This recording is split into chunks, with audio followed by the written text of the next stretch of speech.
Ողջույն Parlativ-ի մեր սիրելի հետևորդներ, այսօր մենք հյուրընկալել ենք Mental Lab, Mental թվաբանության դպրոցների հիմնադիր Լիլիթ Մաթևոսյանին։ Ողջույն Լիլիթ, շնորհակալ ենք մեր հրավերն ընդունելու համար։ Ողջույն սիրելի Էլիզա, ես եւս շնորհակալ եմ, շատ ուրախ եմ այստեղ գտնվելու համար։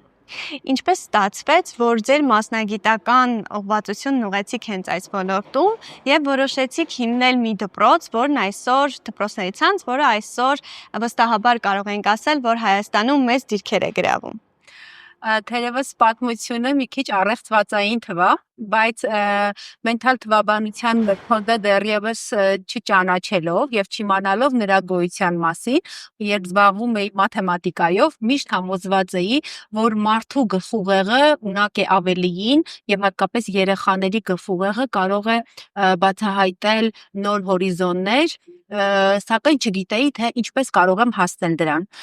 Եվ ճանաչելով արդեն մենթալ թվաբանության մեթոդը, մտածում եմ, որ դա հենց այն ուղղությունն է, որով մենք կարող ենք բացահայտել այնպիսի հնարավորություններ, որոնց մասին մինչ այժմ յուրաքանչյուրը չգիտեր, որ կարող է եւ կարող է ավելին, քան մտածել է մինչ այժմ։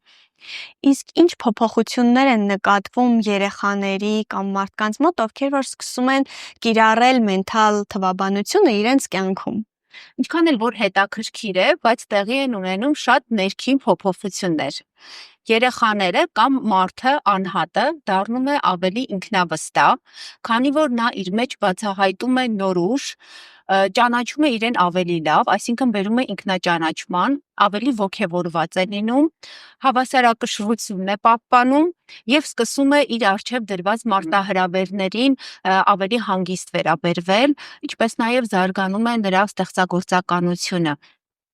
Այ ընդունված մի այսպիսի կարելի է ասել կարծրատիպ կա, որ միայն երեխաները կարող են զբաղվել մենթալ մտածողությամբ եւ միայն երեխաները կարող են յուրացնել այդ գիտելիքները։ Դա ինչքանով է համապատասխանում իրականությանը։ Արդյոք մեծահասակները չեն կարող դիմել ձեր դպրոց եւ ստանալ բավարար գիտելիքներ, որոնք կարող են կիրառել իրենց կյանքում։ Միանշանակ դա այդպես չէ, քանի որ մենթալ թվաբանությամբ կարող են զբաղվել ցանկացած տարիքում, մեծահասակները եւս նրանք ամրապնդում են իրենց հիշողությունը եւ մենթալ թվաբանությունը նրանց օգնում է ոչ միայն կարիերային առաջընթացի, իրենց առօրյա աշխատանքի մեջ, այլև հենց առօրյա կյանքում։ Երբ նրանք դառնում են, ինչպես նշեցի, ավելի հավասարակշռված եւ առօրյա մարտահրավերներին հանգիստ նայելով։ Եթե մենք դիտարկենք օրինակ մենթալ թվաբանության մարզիչներին, ովքեր իմ սերնդի անձինք են, բնականաբար ավելի ցածր տարիքում նրանք չեն սովորել մենթալ թվաբանություն եւ մենթալ թվաբանության մեթոդին սկսել են տիրապետել հենց չափահաս ժամանակ մեծ տարիքում եւ հենց իրենք նշում են այն ներքին փոփոխությունները, որ մեթոդը տվել է իրենց թե սովորելու ընթացքում եւ առավել եւս դասավանդելիս։ Օրինակ, ինչ փոփոխություններ են տեղի ունենում, եթե կարճ նկարագրենք։ Եթե նկարագրեմ ավելի բարձր տարիքի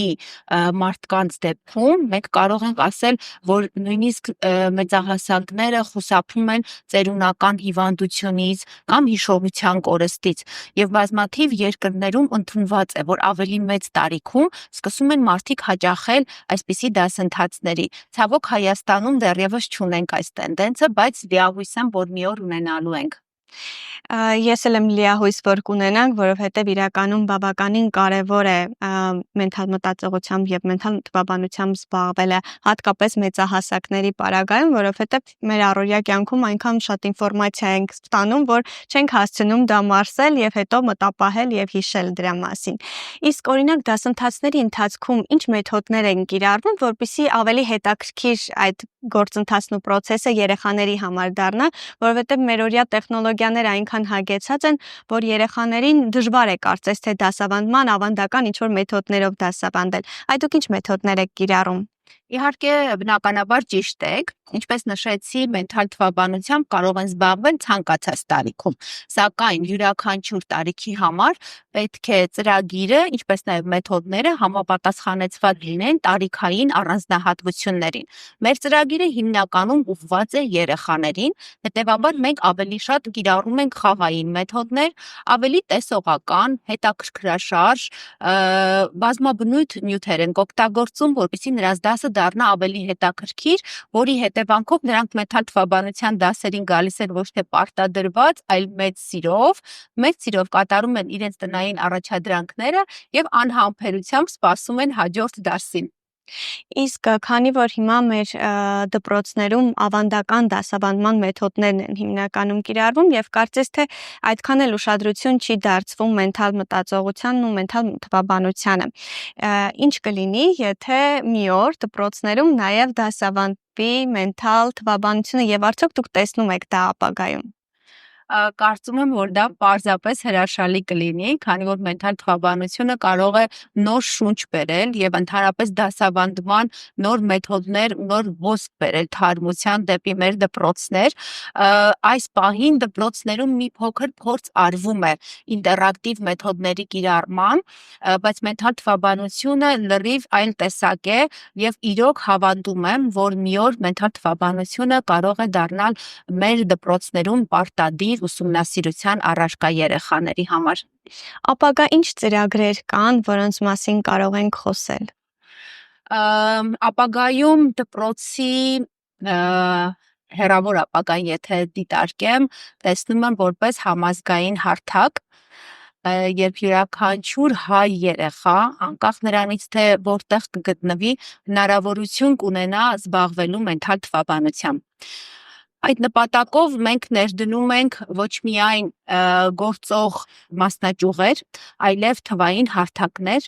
որտեղ երեխաները կկարողանան միանալ եւ on-line ձևով եւս ուսումնասիրել այս մեթոդը եւ կիրառել մեթոդը իրենց առօրյայում, ինչու՞ չէ, նաեւ իրենց ուսումնառության ընթացքում։ Սիրելի Լիլիթ, ինչ առաքելություն ունի ձեր աշխատանքը ըստ ձեզ եւ ինչ սկզբունքով է կյանքում առաջնորդվում, հետաքրքիր է իմանալ։ Եթե աշխատանքը ընդհանուր նկարագրեմ որպես առաքելություն, ապա անընդհատ մտածելով, թե ինչ ենք մենք այսօր սովորեցնում մեր երեխաներին եւ արդյոք մենք գիտենք, թե ինչ սովորեցնել, որպիսի 10 կամ գուցե 20 տարի հետո իրենց պետք լինի այդ գիտելիքը, այն չլինի նվազ կարևոր, քան այսօր մենք տվել ենք, ապա եկել եմ այն եզրահանգման, որ ամենալավը, որ մենք կարող ենք անել այս սերնդի համար, հենց նրանց գլխուղեղի մարզումն է։ Որպեսզի հետագայում անկախ նրանից, թե մեր երկրի կամ գուցե երկիր մոլորակի առջև ինչ մարտահրավերներ են, որ լինեն, նրանք պատրաստ լինեն այդ մարտահրավերներն ընդունելու, այսինքն լինեն մարզված գլխուղեղով։ Կլինի դա արհեստական բանականություն, թե մի ուրիշ բան, որի մասին այսօր չգիտենք, թե տիեզերքի ուսումնասիրություն, գուցե բժշկության ոլորտում նոր ուսումնասիրություններ ու բացահայտումներ։ Ամենակարևորը, որ երեխաների եւ հետագայում որպես մեծահասակներ նրանց գլխուղեղը պատրաստ լինի այս նոր մարտահրավերներն ընդունելու։ Շատ հետաքրքիր եւ կարեւոր անկյունաքարային դիտարկումներ արեցիք։ Շնորհակալ եմ շատ։ Եվ այստեղ կուզեի եզրափակենք մեր այս հետաքրքիր զրույցը մի քանի, այսպես ասած, մեթոդներով, որոնք օրինակ կարող են մարզել մեր գլխուղեղը, ինչ կարող ենք օրինակ ձեռքի շարժումներ կան, որոնք կիրառելով կարող ենք մարզել մեր գլխուղեղը։ Կարող ենք մեր հանդիսատեսի, մեր հետևորդների համար մի երկուսը ցույց տալ, որոնք իրենք առօրյա կյանքում կկարողանան նաեւ կիրառել։ Սիրով, իհարկե ձեռքերի շարժումները մեծապես կախված են գլխուղեղի մարզման հետ։ Կարող եք նաև համացանցում փնտրել, խոսքս բոլորին եմ ուղղում, ձեռքերի այդպիսի շարժումներ, երբ ձեռքերը հավասարապես կարող են նույն շարժումները անել կամ օրինակ տարբեր շարժումներ եւ միևնույն ժամանակ, Այսպես, այո, օրինակ, սա վարժություններից մեկն է։ Այնպիսի բազմաթիվ օրինակներ կան եւ օգնեն մարզել գլխուղեղը, բայց եթե ընդհանուր առմամբ դիտարկենք, թե ինչպես է մարզվում մեր գլխուղեղը, մենք նրան անընդհատ պետք է տանք այնպիսի առաջադրանքներ, որոնք իր համար դժվար են կատարել։